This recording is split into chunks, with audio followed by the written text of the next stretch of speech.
temas fundamentales de la física y bueno, ahora nos va a hablar de un tema la pasada, la masa del fotón. Bueno, adelante. Sí. Faltó un dibujito, porque la lluvia impide muchas cosas. Acá. Aquí había un dibujo. Pues, ahora, haciendo un profundo ejercicio, ¿recuerdan ustedes, no sé si vieron el carteloncito de la plática? Había una báscula y un rayito de luz, ¿no? Supuestamente, si la luz tiene masa, podemos pesarla, lo que quiera decir pesar la luz. Bueno, ese era el dibujito que iba a poner ahí, pero no hubo tiempo. Pero imagínenselo, ¿no? Una báscula y en esa báscula vamos a pesar un rayo de luz. Evidentemente, la masa del fotón, o la masa de la luz, si es que existe, pues debe ser muy, muy pequeñita, ¿no? Mucho más pequeñita, por ejemplo, que la masa del neutrino. Pero vamos a tratar en esta plática del tema, ¿no? Miren, hay dos grandes especulaciones en la electrodinámica, en el electromagnetismo, en la teoría electromagnética. Y son fascinantes. La primera tiene que ver con la existencia de monopolos magnéticos. Los monopolos magnéticos han sido una fuente de inspiración teórica para la física, ¿no? Pero la existencia ha sido muy elusiva.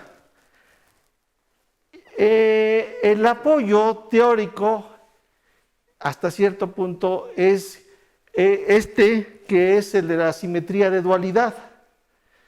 Ustedes recuerdan que en ausencia de fuentes, las ecuaciones de Maxwell son invariantes bajo este cambio. E va a B y B va a menos C. El eléctrico va al magnético y el magnético va a menos eléctrico y las ecuaciones se mantienen intactas. Entonces, esa simetría debe ser fundamental. Eso es en ausencia de fuentes. Por otro lado, la presencia de los monopolos magnéticos es una de las explicaciones, permite dar una explicación de la cuantización de la carga. La carga eléctrica es un hecho que está cuantizada, aparece en paquetes, no aparece de forma continua, y la mejor explicación que tenemos para la cuantización de la carga está dada en términos de la existencia del monopolo magnético. Aquí la letra G es el monopolo, H es la constante de Planck, C es la velocidad y N es un número entero. Entonces la cuantización de la carga está, entre comillas, explicada por esta expresión. Al menos es la única explicación que tenemos en electromagnetismo. Hay que recurrir a los monopolos magnéticos para explicar, que no son observados, para explicar una cosa observada, que es la carga eléctrica, ¿no? La cuantización.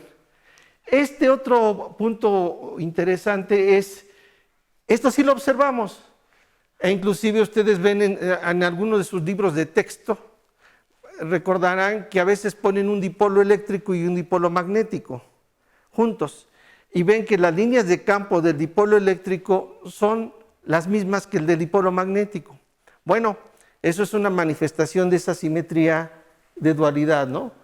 Hay algo físico, aparentemente muy diferente, pues un imán a un electreto, y ambos producen los mismos campos externos. Entonces, esa simetría. Esa es una de las especulaciones. En otra ocasión que tenga oportunidad voy a hablar de monopolos magnéticos. Pero ahora hay la otra especulación. ¿Tienen los fotones masa en reposo? Esto sí está está igual de loca la idea que los monopolos, porque en principio pues, han pasado muchos años y no se tiene evidencia, por lo menos una evidencia razonable de que de que la masa, que tengan los fotones tengan masa en reposo. En caso de que tuvieran masa en reposo, la teoría sería que debe ser inversa, ponémonos, estamos en un contexto de mecánica cuántica, a la longitud de onda de Compton.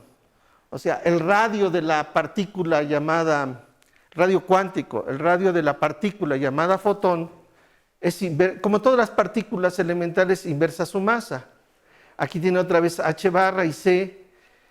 Y el apoyo aquí tiene más sentido, porque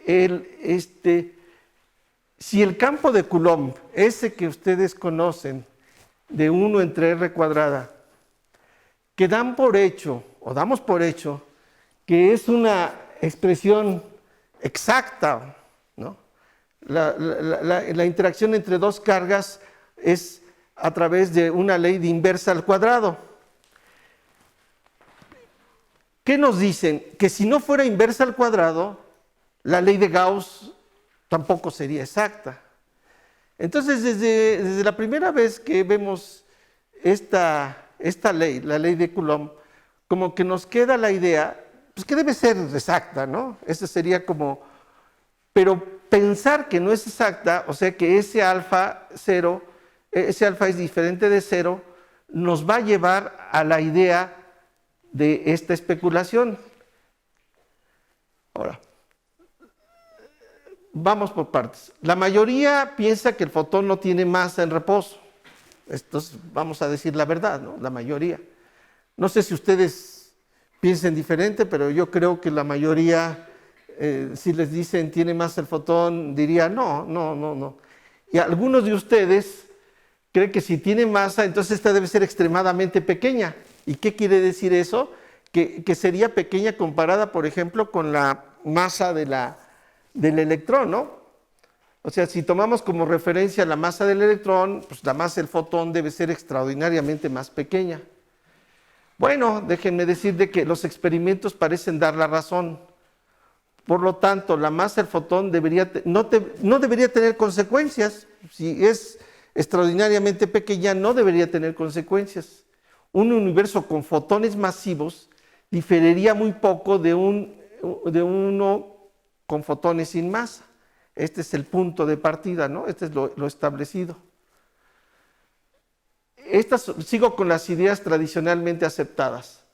Las ecuaciones de Maxwell, aquí las vemos, ignoran la masa del fotón. Ustedes pueden observar que en esta estructura de ecuaciones, donde hay campos eléctricos y magnéticos y sus variaciones espaciales y temporales, no aparece ningún parámetro asociado a la masa del fotón.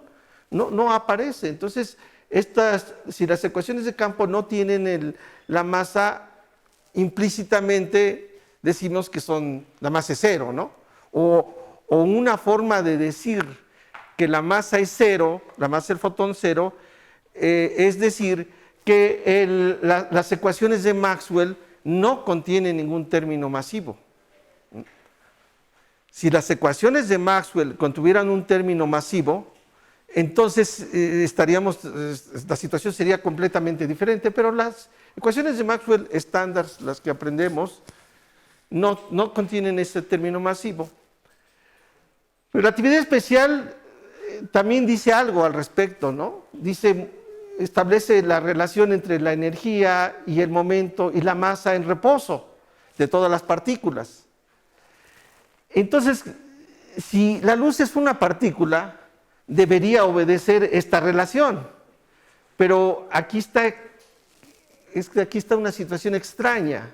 Excepcionalmente, la partícula llamada fotón se asume que tiene masa en reposo cero. O sea que si ponemos aquí el cero, nos queda una relación E cuadrada, P cuadrada, C cuadrada entre la energía y el momento de la partícula. Entonces, voy a repetir lo que dicen los libros: un fotón es una partícula que tiene energía Pc o momento P entre C y una masa en reposo cero. La relatividad especial se armonizó con la idea de que el fotón tiene masa en reposo cero. Entonces ya van dos argumentos muy sólidos, porque la relatividad especial no es cualquier teoría y porque las ecuaciones de Maxwell no es otra teoría más. Son las ecuaciones fundamentales de la física. Y ellas, una ignora la masa del fotón y la otra asume que es cero, ¿no? Todavía aparece mecánica cuántica que dice que la luz aparece en unidades discretas, o sea, los fotones con energía E igual a h nu. Y entonces hay armonía. Qué bueno que no haya fotones, así todo el mundo tranquilo, ¿no? Si no hay fotones, la mecánica cuántica está bien, no tiene conflictos, la relatividad especial tampoco tiene conflictos y tampoco, bueno, las ecuaciones de Maxwell, ¿no? En esta plática quiero conversar sobre algunas de las consecuencias de que la masa del fotón no fuese igual a cero, ¿no? Eso es lo y especialmente cómo sería un mundo, un universo, donde pudiéramos pesar a la masa del fotón. Ese mundo, ese universo tendría que tener unas ecuaciones tipo Maxwell. Esas ecuaciones tipo Maxwell deberían tener el parámetro masa del fotón. También en ese mundo hipotético, la relatividad especial tendría que tener una relación, la misma relación, como lo estamos diciendo para acá, esta relación, pero ahora aquí la masa ya no va a ser cero. En ese hipotético mundo, el fotón es una partícula con masa en reposo distinto de cero. Ya ahí las cosas empiezan a tambalearse, ¿no? Porque dos de las ecuaciones de Maxwell y la relatividad especial, parece que puede haber algún grado de conflicto con la existencia de los fotones masivos, ¿no? Pero eso es lo bueno que haya conflictos. Si en la física no hay conflictos, pues dediquémonos a otra cosa, ¿no? Lo importante es que haya conflictos. Los conflictos nos llevan a crear nuevos conceptos, ¿no? Y también quiero decirles algo que tiene que ver con este punto. Evidentemente, a escala de laboratorio, la situación queda más o menos clara, ¿no? A escala de laboratorio, pues la masa del fotón es perfectamente ignorable. Eso es porque los experimentos se hacen pues a la escala de la Tierra, si quieren. Bueno, a la escala del sistema solar, ¿no? Pero más allá, a escalas galácticas, las escalas galácticas no podemos asegurar mucho, ¿no? Presumimos, hacemos la hipótesis que la electrodinámica clásica es válida en todas las escalas. Eso significa que el fotón es cero en todas partes y no importa la escala en la que nos estemos moviendo, ¿no? Y eso es importante porque nos dicen, hay 4 fuerzas fundamentales, 2 de ellas, la gravitación y el electromagnetismo, son de largo alcance. ¿Pero por qué? ¿Cuál fue la demostración de que son de largo alcance? Pues no, porque son de largo alcance, ese es el único argumento. No hay algún argumento sólido para decir que son de largo alcance. Bueno, que experimentalmente podemos detectar luz que viene de galaxias, podría parecer que si no es de largo alcance, es decir, que se anula en infinito, pues es bastante grande el alcance que tienen. Pero hay una diferencia conceptual entre tener alcance a una distancia infinita a tener un alcance finito. Son 2 cuestiones diferentes. Bueno, lo que sí va a haber cambios. Si la masa del fotón la tomamos en cuenta, sí va a haber cambios, ¿no? Bueno, quiero recordarles un poco el tema. Ustedes conocen, en los libros de texto, nos enseñan que el potencial electrostático es perfecto entre comillas lo de perfecto, es exacto. Es Q entre R y además es muy elegante. Q entre R, ¿no? Esto lo aprendemos muy rápido. El profesor de laboratorio, supongo, yo soy teórico, pero supongo, si hay aquí algún profesor de laboratorio me puede decir que no hay nada exacto, experimentalmente hablando, y sería más feliz. Si faltan acentos, échese la culpa al TEG que estoy usando, ¿no? Y discúlpenlo, ¿no? Mire, por ejemplo, la expresión. Sería el potencial sería QR1 más alfa. Eso sería lo que diría, bueno, ok, experimentalmente hablando es R1 más alfa. Ahora, el alfa puede ser distinto de cero, aunque sea muy pequeñito, ¿no? Eso también queda claro. Pero la historia nos dice que desde los inicios del electromagnetismo, desde que Coulomb, Cavendish y posteriormente Maxwell trabajaron sobre, vieron este tema, alfa fue medido. Cavendish en 1763 dijo que experimentalmente es 0.02. O sea, no es 1 entre R cuadrada, es 1 entre R cuadrada más menos 0.02. Me podrían decir, bueno, es muy pequeño. Y el Maxwell mismo, 100 años después, fue más filoso, el experimento lo hizo con más detalle y le aparece 10 a la menos 5. O sea, es R al cuadrado, pero con una cantidad muy pequeñita desde ese punto de vista, ¿no? Entonces, miren, la diferencia entre un potencial exacto y un potencial observado está alfa. Se debe alfa. Aquí, otra de las cosas que faltaron, pero aquí apelo a su imaginación.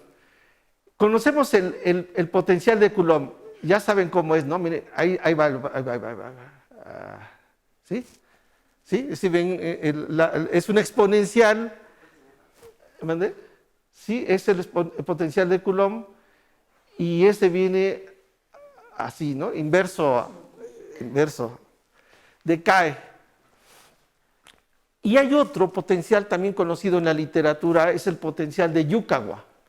Ese tiene un término exponencial que fija, que aparece aquí, es 1 entre R, pero con un exponencial y con un parámetro L, que es el parámetro característico del decaimiento del potencial.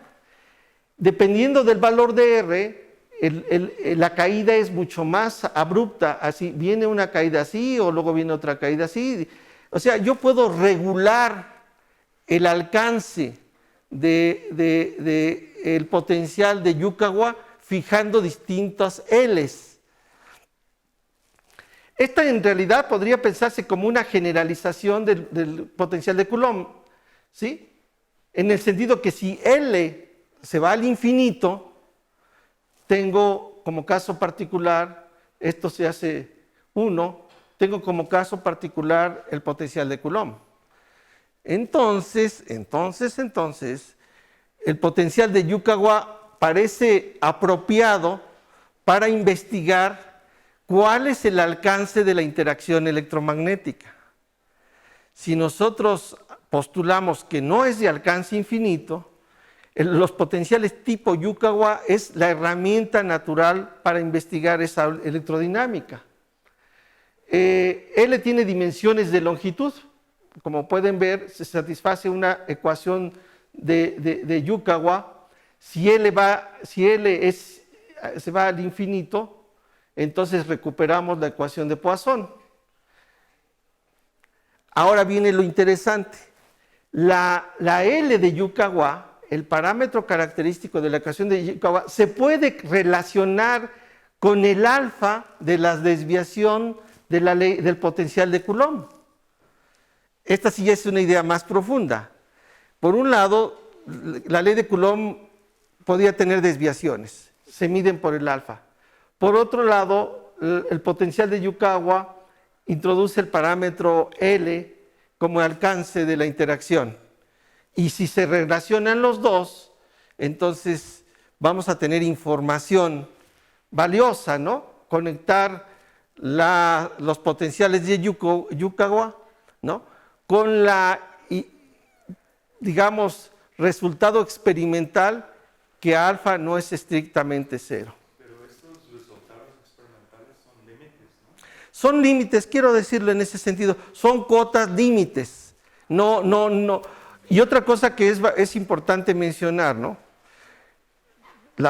Se ha escrito mucho sobre la masa del fotón en revistas muy serias. El problema se toma en serio. Y la mayor parte de los artículos, de una u otra forma, los autores dicen, no vamos a poder encontrar un experimento contundente para probar una cosa a la otra. Lo que podemos hacer es fijar las cotas superiores, ¿no? La masa del fotón va a ser sujeta a valores experimentales y dependiendo del experimento, las cotas experimentales van a ser unas otras. Felizmente uno podría esperar que las cotas, cada vez que se haga más fino el experimento, mejor tengan una cota experimental para el valor de la masa de la alfa, de la L y por ende de la masa del fotón. Entonces, todos los experimentos hasta la fecha están consistentes con alfa igual a 0. No. Ahorita te doy los valores. No alfa igual a 0. No. Ahora, ¿cómo es que la masa del fotón entra en la teoría? Un alumno de Broglie, Alexander Proca, estudió en 1936 el campo de spin 1 con masa y con carga. Y sus ecuaciones fueron más tarde conocidas como las ecuaciones de Proca. Aquí están escritas en forma covariante, ¿no? Hay que aclarar que Proca no estaba hablando de electromagnetismo. Él estaba hablando de teoría de campo y quería un campo masivo de spin 1 cargado. Y si eso coincidía con el electromagnetismo, nunca lo mencionó ni le interesó. Pero de Broglie sí, que era su profesor, le dice, oye, eso que estás estudiando puede tomar fuerza si identificamos ese campo de spin 1 con el campo electromagnético. Entonces, más bien fue de Broglie y Schrödinger después los que le dieron fama a estas ecuaciones que se llaman ecuaciones de Proca. Observen, las ecuaciones de Maxwell son iguales, aquí aparecen con un término adicionado, aparece el potencial, el cuadripotencial y con una mu. El parámetro mu es el que a la postre es identificado con el término masivo, con la masa del fotón. Las ecuaciones, estas son las ecuaciones inhomogéneas, se modifican. Las ecuaciones homogéneas no se modifican. Y aquí aparece una cosa extraordinaria. Las ecuaciones tienen que obedecer la condición de Lorentz. Mientras las ecuaciones normales son invariantes de norma y uno puede fijar normas, las ecuaciones de Maxwell, las ecuaciones de Proca ya no tiene uno la libertad de norma. No hay invariancia de norma en las ecuaciones de Proca. Y por lo tanto, aquí se fija, esta ya no es una condición de norma, en realidad ya es una ecuación de campo.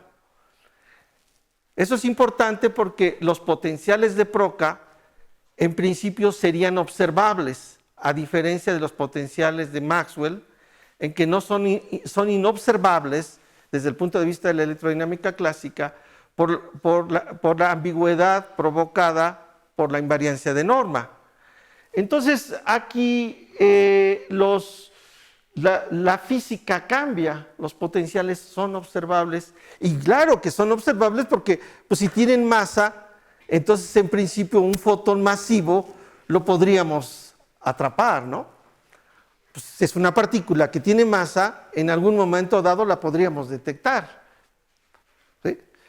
Por eso Pero Proca aquí puso una relación donde el parámetro mu, porque estaba haciendo teoría cuántica de campo, porque el parámetro mu tiene que estar relacionado con una distancia característica. Y para Proca, esa distancia característica pues tenía que ser el radio, la longitud de onda de Compton de esa partícula. O sea, esta relación ya era conocida, ¿no? La relación entre la longitud de onda y la masa de una partícula, el radio cuántico, y entonces esta relación aparece de manera natural a mano, porque estaba haciendo teoría cuántica de campo. No estaba interesada en el electromagnetismo, pero como se trasladó la idea al electromagnetismo, de repente se fija que el parámetro, que es un inverso a una distancia extraña, resulta que se conectó con una masa, pues también difícil de entender. ¿Qué masa podría ser asociada a estas ecuaciones? Bueno, si uno cuantiza el potencial, pues dos tienen que ser la masa del fotón. Entonces, la masa del fotón es esa cantidad que se introduce de manera indirecta por hacer esta identificación. Entonces, la longitud de onda reducida de Compton, de fotón, denota la masa del fotón. Ahorita voy a llegar a eso porque es un punto muy importante.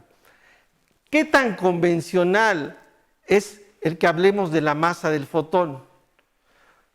Extrañamente, la mayor parte de los trabajos que he tenido oportunidad de leer no cuestionan eso. Se da por hecho de que esta relación debe ser correcta. Esta asociación de ese parámetro desconocido, que lo único que sabemos que tiene unidades es inverso a la distancia, conectarlo con una masa a través de esta relación, bueno, en teoría cuántica de campos es normal, pero en electromagnetismo, tan clásico como es el electromagnetismo, esto no parece muy... Aquí están las ecuaciones en forma vectorial. Miren, nada más se modificó la ley de Gauss, porque aparece otra vez el potencial aquí, y aparece acá la ley de Ampère-Maxwell, también se modifica. Aparecen. Entonces tenemos una extensión de las ecuaciones de Maxwell.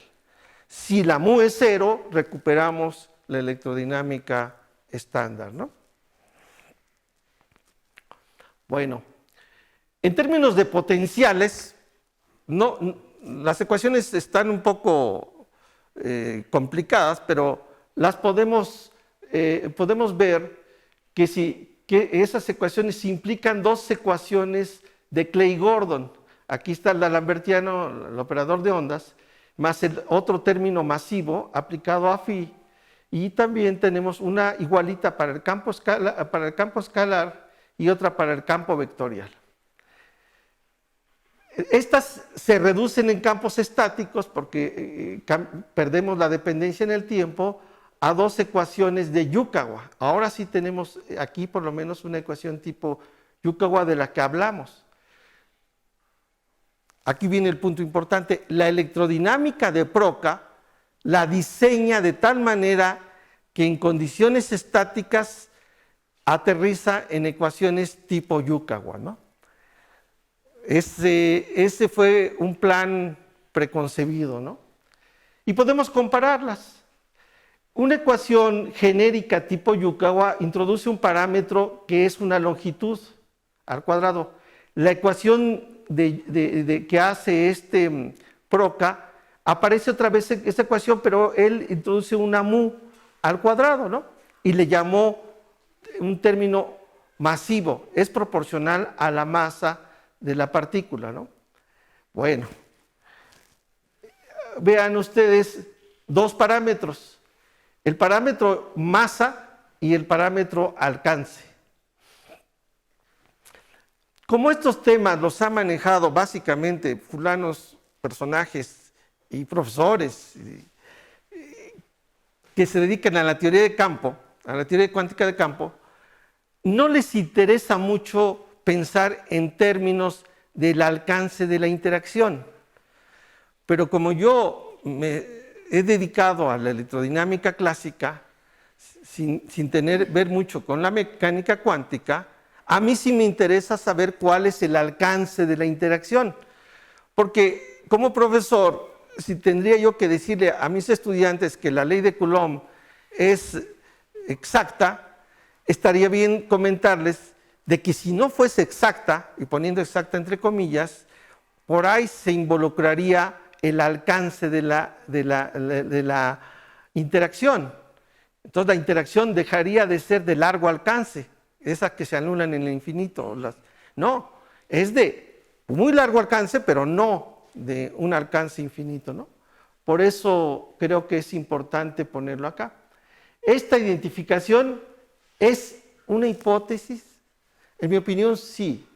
Se hace uno que un parámetro, típicamente una longitud, la asocia uno con algo que tiene que ver con electromagnetismo. Pero para que el mundo sea cuántico tenemos dos candidatos. Bueno, tenemos tres candidatos. Una es la longitud de onda de Compton, la otra es la de Bohr, de radio de Bohr, y la otra es que son de distancias características, ¿no? Esta que hacemos cae más en el terreno de la mecánica cuántica. Bueno, está bien. Yo podría evitar hablar de la masa del fotón y reescribir la teoría en términos del alcance de la interacción. Y el parámetro L sería, ¿hay fotones?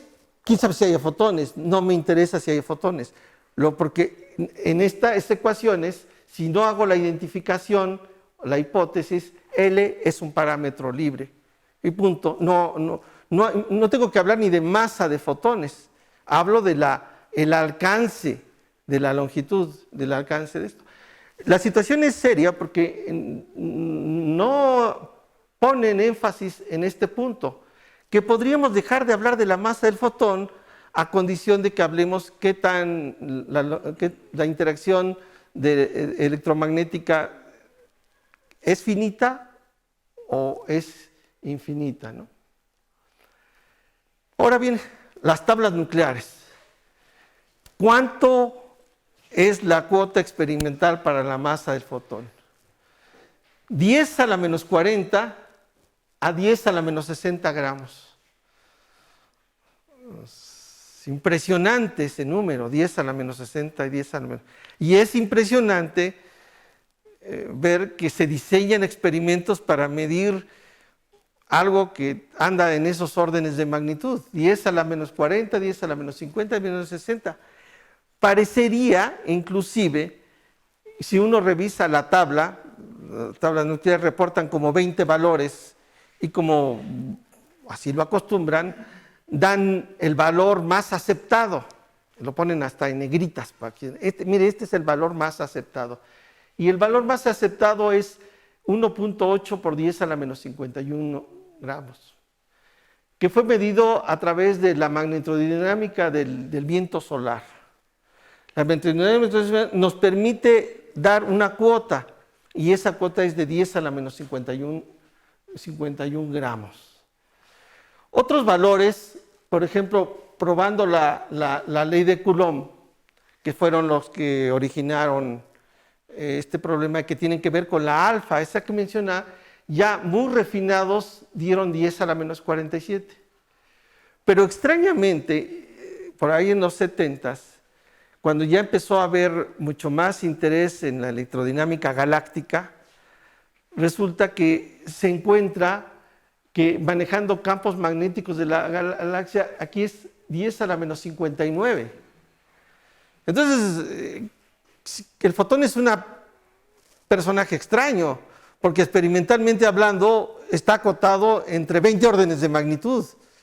Ustedes pueden imaginar eso.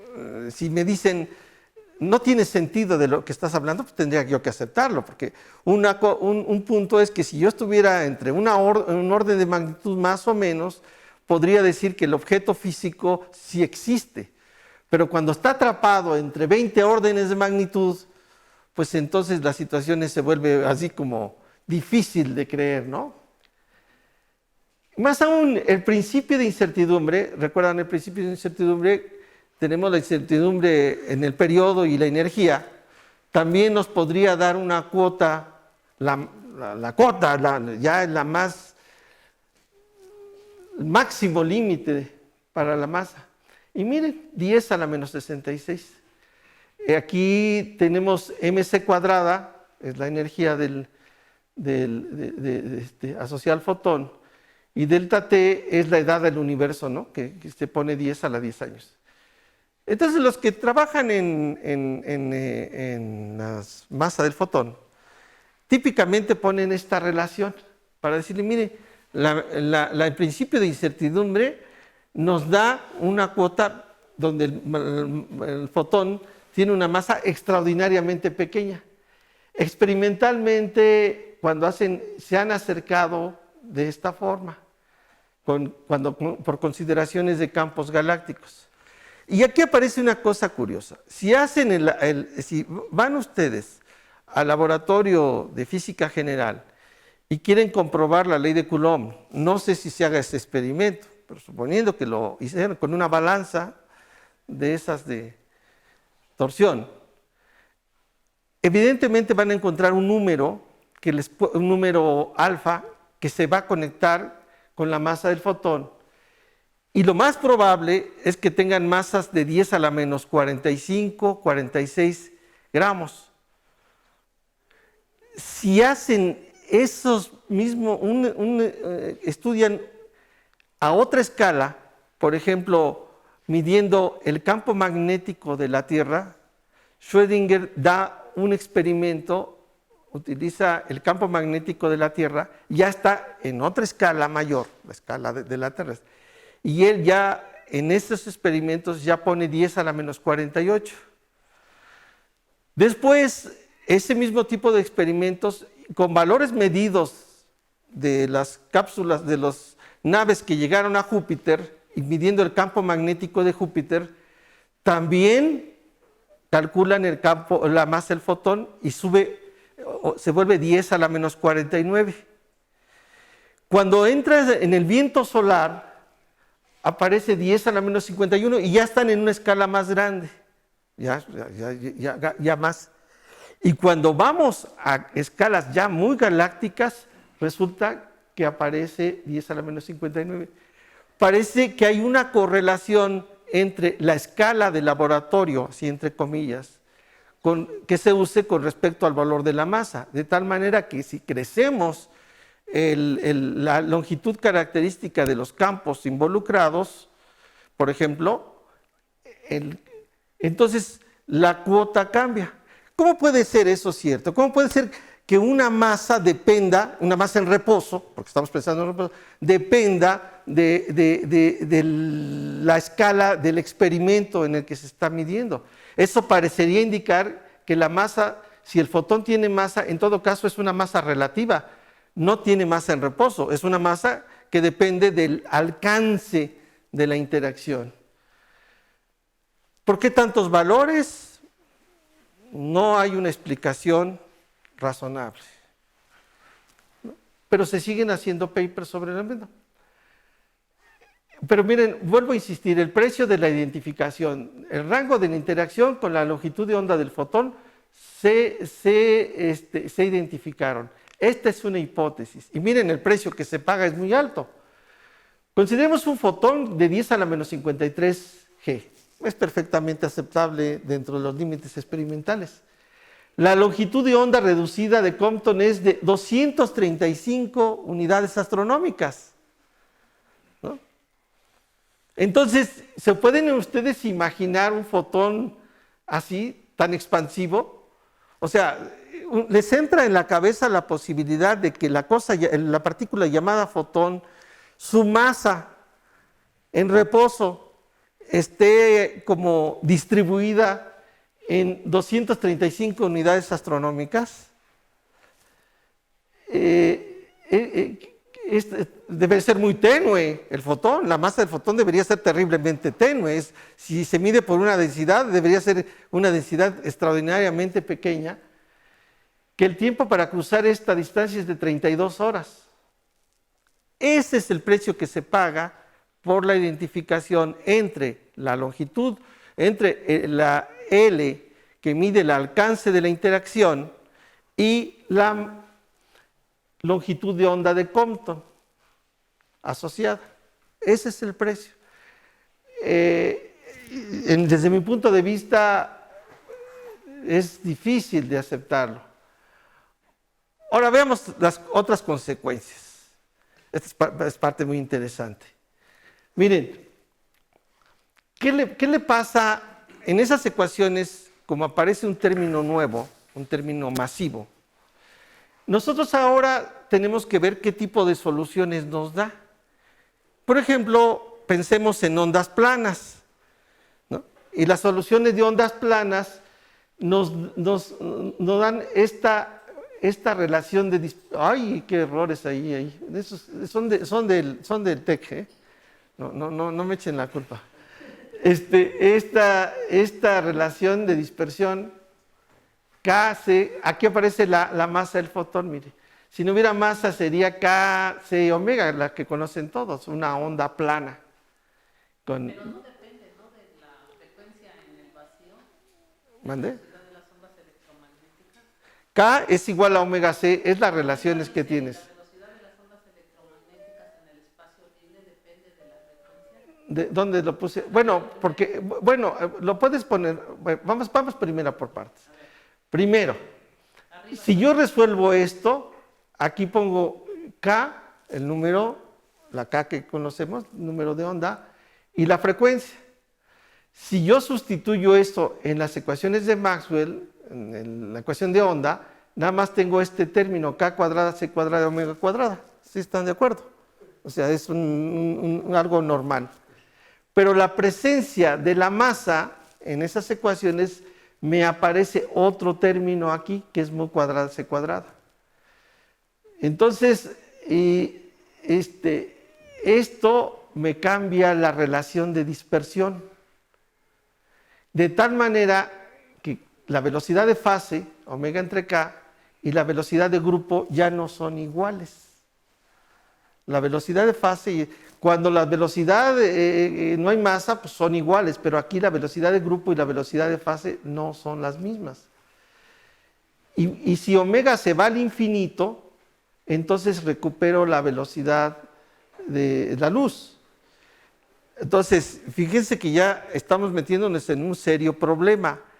Si nosotros decimos en la relatividad especial que la velocidad de la luz es la velocidad de las ondas electromagnéticas, si cuando en el vacío, si en el vacío identificamos la velocidad de la luz con ondas electromagnéticas y decimos que ese es un invariante y con ese construimos la teoría de la relatividad especial, como aparece en muchos, aquí tenemos un problema. La velocidad de esas ondas electromagnéticas masivas, ¿no?, depende de la frecuencia a este nivel. Solamente si la frecuencia es infinita para el fotón, la velocidad de la luz se vuelve c. La frecuencia debe ser infinita para que este término desaparezca y este otro término desaparezca y recuperemos esto. Pero mientras no sea eso, nosotros tenemos ya un problema con relatividad especial. ¿Cómo resolver ese problema? ¿Sí les queda claro?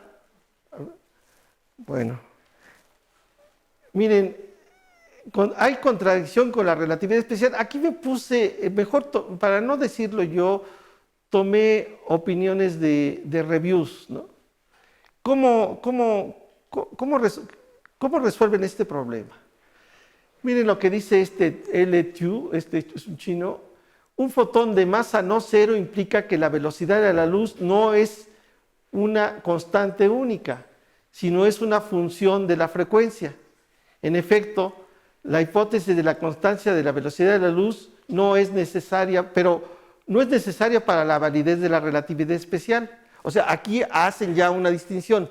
La velocidad que aparece en la relatividad especial no tiene que ser necesariamente la velocidad de las ondas electromagnéticas. Esa identificación no la tenemos en Maxwell estándar, pero aquí sí tenemos que diferenciar. La relatividad especial involucra una constante llamada C, que a lo mejor describe propiedades del espacio-tiempo o es una cantidad extraña, que no depende de nada, es una constante universal, pero acá sí se tiene que diferenciar de la velocidad de propagación de esas ondas de fotones masivos. Dice, entonces la velocidad que entra en la transformación de Lorentz sería simplemente una velocidad límite, no la velocidad de la luz.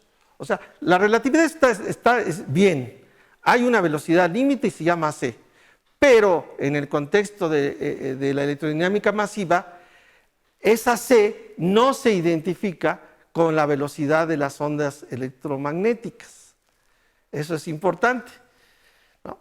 El otro, Ryutov, lo que dice con respecto al parámetro c, por costumbre seguimos diciendo que es la velocidad de la luz, aunque la velocidad de los cuantos electromagnéticos se vuelve dependiente de la frecuencia. Estrictamente hablando, se podría ser llamada la velocidad de fotones con infinita frecuencia, ¿no? La nueva relación de dispersión no contradice en ninguna forma la teoría de relatividad, porque justamente coloca al fotón a la par con las otras partículas de masa finita. Entonces resolvieron el problema. La relatividad especial está bien, nada más que el fotón se vuelve una partícula más, ¿no? Y por lo tanto su velocidad no tiene que ser necesariamente la velocidad de la luz, y de hecho no la es. Hay dispersión. Ahora, lo que también sabemos, y si hay un experimental aquí lo puede decir, es que siempre hay dispersión. O sea, todo lo que miden siempre tiene dispersión. Nadie ha probado que no hay dispersión. Esta relación de dispersión es, nuevamente, experimentalmente, no es exacta la de la electrodinámica de Maxwell, ¿no? O sea, no hay ondas planas, excepto en los libros de texto, exactas, ¿no? Hay dispersión. Pero sobre todo porque tenemos que hacer un ejercicio de imaginación, que esas ondas de plana viajan en un vacío, pero también volvemos al punto, ¿hay un vacío perfecto? No. Entonces, experimentalmente hablando, no podemos hacer esas afirmaciones, excepto hacemos la hipótesis a la Einstein de que la velocidad de la luz sí puede identificarse con la velocidad de ondas electromagnéticas. Pero la electrodinámica masiva, la de Procca, protesta y dice, no, aquí sí hay una diferencia, la velocidad de las ondas electromagnéticas no es necesariamente la velocidad de la luz. Bueno, ¿qué decirles? Las ecuaciones de Maxwell se han verificado en escalas de 10 a la menos 10 centímetros a 10 a la 10 centímetros. Eso sí podemos decirlo con mucha certeza. Dentro de ese rango de menos 10 a la 10, las ecuaciones de Maxwell han sido muy demostradas experimentalmente, muy verificadas. Pero ¿qué pasa si a escalas galácticas? No tenemos la seguridad de eso, ¿no? Como no tenemos la seguridad de cuál es el alcance de la interacción. Sabemos que la interacción electromagnética podría ser 1 entre r cuadrada y por lo tanto las ecuaciones de Maxwell asociadas y por lo tanto el fotón no tiene masa mientras estemos en esta escala. Pero si aumentamos la escala, ya no tendríamos la seguridad de la que estamos haciendo. Los astrofísicos galácticos insisten en que a estas escalas nosotros tenemos que reinterpretar la electrodinámica, ¿no? Incluir la masa del fotón. Si el rango de la interacción electromagnética fuese finito, entonces tendríamos que reinterpretar nuestro concepto de campo electromagnético y las mediciones asociadas. Porque ahora puede suceder que ustedes reciban fotones de una estrella, pero ya no tienen la seguridad si no se murió en el camino el fotón, ¿no? Si el fotón tiene alcance finito, lo cual es, pues entonces es posible que nuestro concepto de realidad astronómica se derrumba, ¿no? no se derrumba si la velocidad es infinita. Por ejemplo, estalló una estrella, una galaxia, ¿no? Se recibe la información y como damos por hecho que la velocidad de la luz, los fotones, no tienen masa, entonces el alcance no importa. Donde quiera que haya sucedido esa explosión, nosotros tenemos la seguridad de que estamos viendo la realidad puesta en ese espectro. Pero ¿qué pasa si explota una estrella y la luz sí tiene masa y nunca nos enteramos de ello, porque nunca llegó a nosotros, ¿no? El tema es debatible, es discutible, pero yo creo que es fascinante. No sé si ustedes... ya terminé, ¿verdad? Fascinante. Es que ya no... Ya había acabado, sí. ¿Se acabó la pila? Ah, sí, pues sí, se acabó. ¡Wow! Esto sí los fotones son reales. A ver, preguntas, debate, discusión. ¿Cuáles son los experimentos que dan los valores que más se evolucionan? De los que recuerdo, los históricos son el de la balanza de Cavendish. La balanza de Cavendish. Ese es un ejemplo típico. Otro ejemplo que les gusta hacer y que lo hicieron con mucho detalle fueron dos esferas concéntricas y midieron la diferencia de potencial, y esa diferencia de potencial resultaba proporcional al parámetro mu. Entonces experimentalmente hicieron trabajos serios, se publicaron en el PRL varios de esos trabajos. Los otros el que he estudiado es cómo Schrödinger propuso que podríamos medir la masa del fotón a través del campo magnético de la Tierra. Toma las ecuaciones de Procca, esas que están ahí, las resuelve para un dipolo magnético.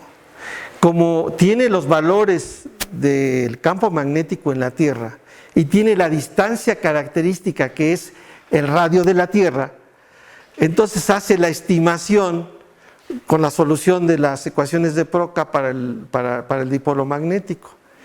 Y le da para eso tiene que tener un valor difícil de medir. Tiene que separar el valor natural del campo magnético de la Tierra con los campos magnéticos que vienen fuera de la Tierra, de lo que vienen fuera. Tiene que hacer esa estimación de esa diferencia del campo magnético de la Tierra y de los campos magnéticos que llegan a la Tierra de otro origen, es la que le da la medida de la masa del fotón. Eso hizo Schrödinger y lo publicó, y durante muchos años sí fue muy impactante ese trabajo, hasta recientemente que fueron cambiando los límites. Ahora quiero decirte que, por ejemplo, ese valor de 10 a la menos 59, que está pensado a escalas galácticas, tardaron 5 años en una discusión terrible que se dio en el nivel del Physical Review para que fuera aceptada, porque muchos no lo querían aceptar. Este hombre que publica 10 a la menos 59 se llevó 10 órdenes de magnitud. Entonces, para los referees editores, decir que ahora va a presentar una cuota con 10 órdenes de magnitud diferentes, pues no fue un trabajo fácil, ¿no?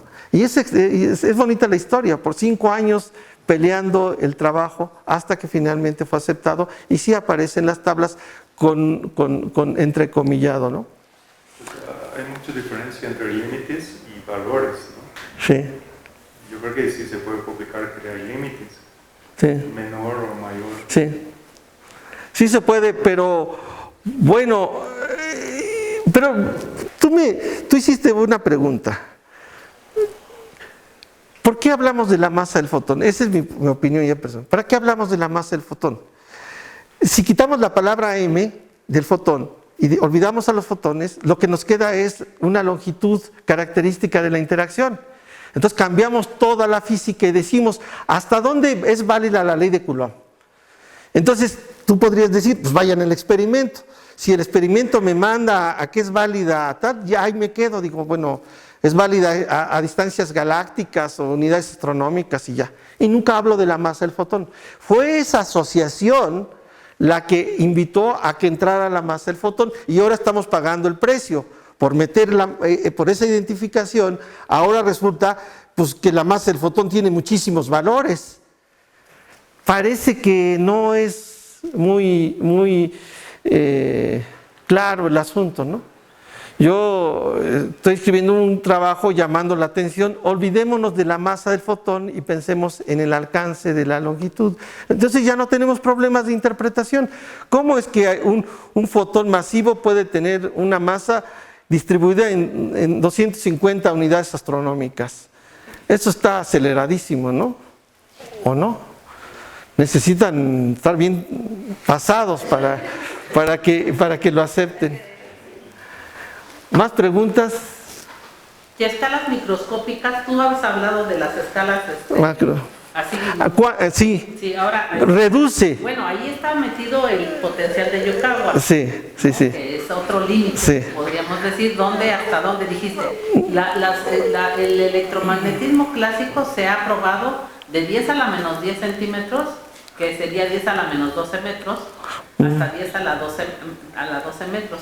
Pero el núcleo Es más. enfermo, es más chico. Bueno, pero entonces allí ya estás entrando en terrenos de la electrodinámica cuántica, ¿no? Sí. Ese es el punto, ¿no? El punto es que ya más, no, ya la electrodinámica clásica tiene que tomar en cuenta, esa escala. Por eso digo, entre comillas, no es así un número mágico que diga, tiene que ser. Ese es como un poco el común, 10 a la menos 10, 10 a la 10, donde todo el mundo, mucha gente estaría de acuerdo. Por lo menos en esas escalas está de acuerdo. Para más o para menos puede cambiar la física, ¿no?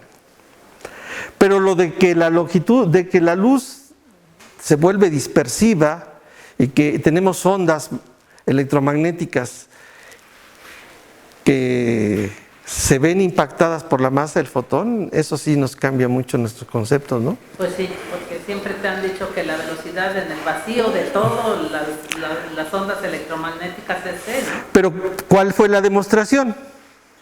O sea, tú se lo dices a tus alumnos, Pues sí. no tengo duda. Pero ¿y si el alumno te dice, ¿y cuál es la justificación? Pues son las ecuaciones de Maxwell, ¿no? Bueno, y si las ecuaciones de Maxwell, ¿qué tan válidas son? No, bueno, pues sí, hasta dónde. Ya es. Hasta donde se sabe. Ya saliste con retórica. No has dado ninguna cifra. Simplemente seguiste el libro de texto. Bueno, yo también lo he hecho.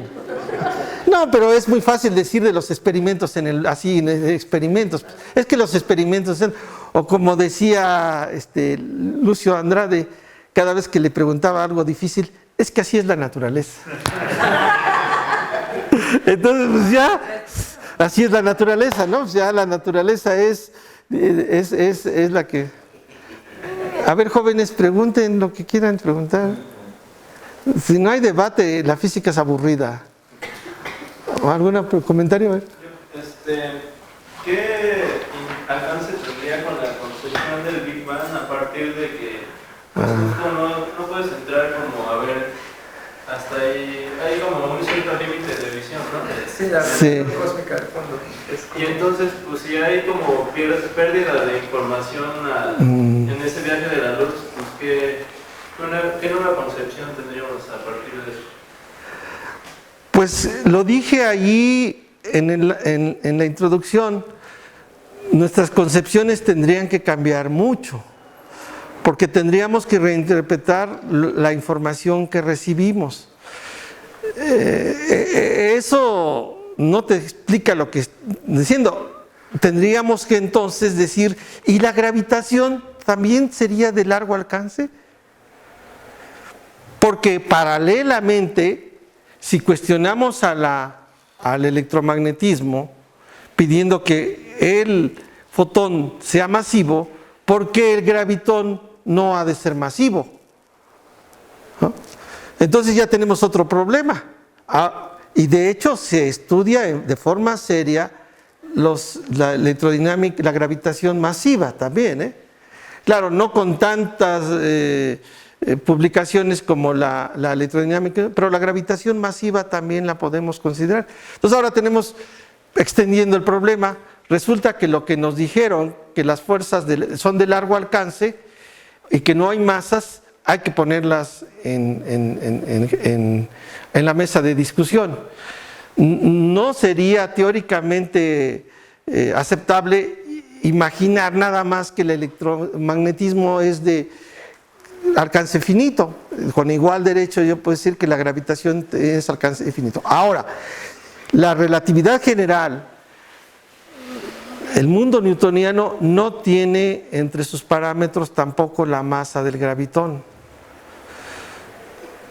Aquí se invita a los jóvenes físicos que tienen todavía muchos, bueno, no hay muchos jóvenes que digamos, pero a los jóvenes físicos se les invita a que estudien la masa del gravitón, ¿no? Total, no nos pagan, pues da lo mismo estudiar una cosa que la otra, ¿no? Entonces, la masa del gravitón es exótica, pero bien podría ser un tema interesante, ¿no?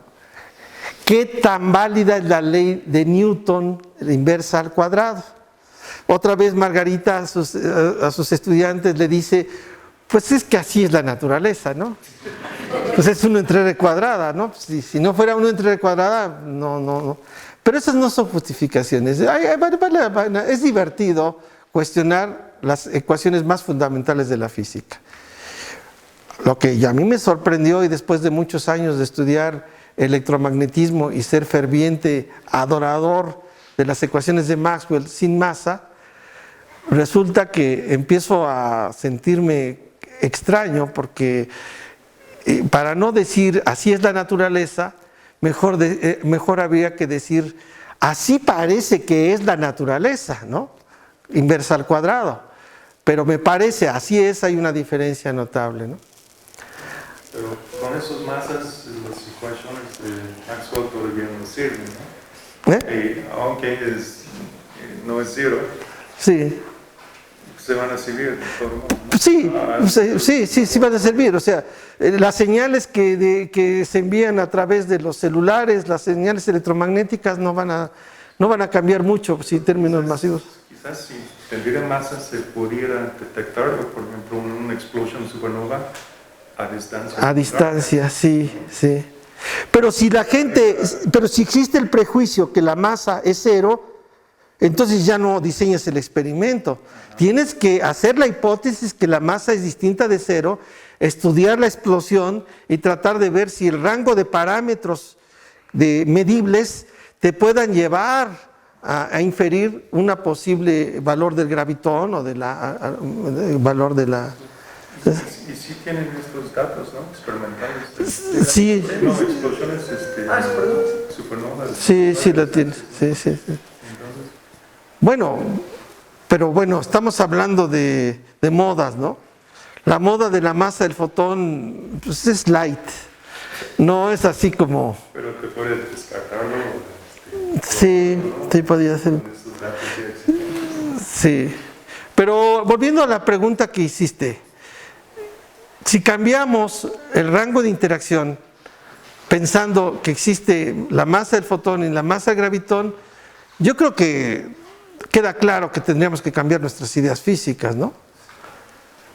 Sí, tendríamos que modificar los libros de texto, porque los de textos nos lo dicen así de receta, 1 entre r cuadrada, no hay otra opción, y hasta nos reprueban, ¿eh? Así que la próxima vez que califiquen un error ahí, que no le salió el 1 entre r cuadrada, háganle una nota, ¿no? Puede ser que tengan razón, ¿no? Que sí hay un error entre 1 y r cuadrada. Ahora, la electrodinámica masiva fue